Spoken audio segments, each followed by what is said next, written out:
పాలు మునక్కాయ కూర ఎలా చేయాలో చూడండి.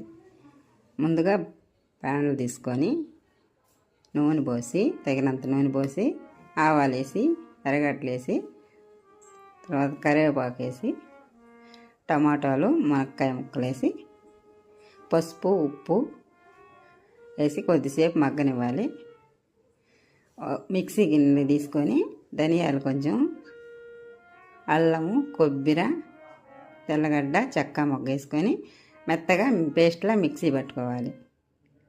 ఆ పేస్ట్ మగ్గినాక కూరలో పేస్ట్ కొద్దిగా వేసి కొద్దిసేపు పచ్చివాసన పోయిందాక కొద్దిగా ఆగనివ్వాలి. వేగిన తర్వాత మన తగినంత కారం వేసుకొని కొంచెం నీళ్లు పోసుకొని ఉడకనివ్వాలి.